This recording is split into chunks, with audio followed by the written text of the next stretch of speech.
Hey, it's Greg from Painting Table, back again to give you another update in my countdown to BitS.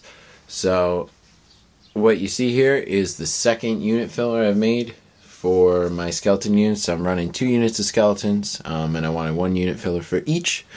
And I managed to finish up the second one here. So again, this is a piece from the Garden of More kit.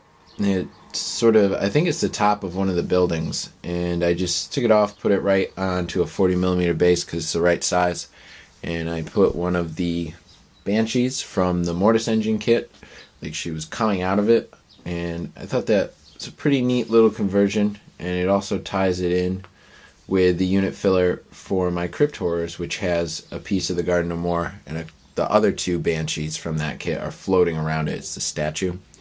So I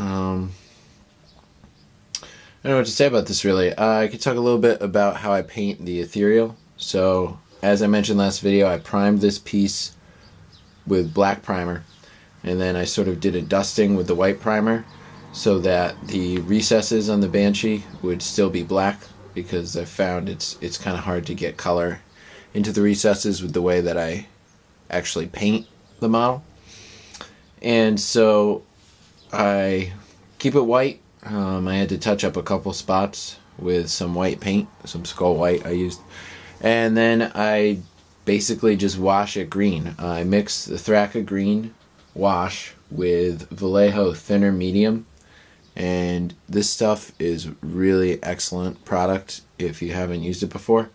I don't know how comparable it is to the new Lamium medium that Games Workshop put out, because I haven't used that yet, but basically you use it to thin your paints. Instead of water, you mix a little bit in, and water tends to break the tension on the paint so it doesn't go on evenly, but this won't do that. And I mix quite a bit of it in with the green wash, probably, I don't know, like a 60% wash, 40% thinner medium, and I just coat the entire model. And the reason I add the thinner medium is that I find the wash goes on a lot smoother.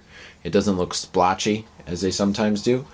And I've done a whole bunch of different ways painting ethereals, but the way I've done it now, I think it looks really good, and it literally only takes just, you prime it and then you put the 1 coat on. Like, it's so simple.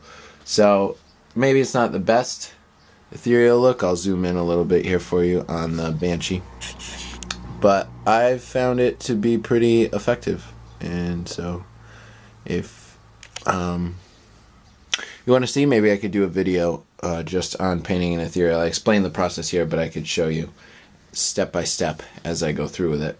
So that's my second unit filler done. Next thing I've started working on, I assembled my Black Knights. I'm going to be adding a unit of Black Knights in, and I've managed to start painting one of the models, so you could take a look at it here.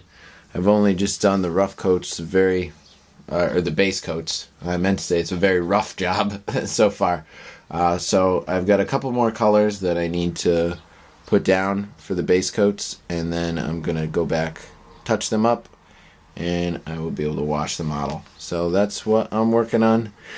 Getting closer and closer to my deadline, but I've created a schedule. I think I should be able to pull it off. So thanks for watching, and keep your eye on our YouTube page to find more of my updates, and check out our podcast, because I'll probably be talking about this on the next episode, which will come out on the 20th of the month. And if you haven't looked yet, go check out bloodinthesun.com and see what this tournament is all about.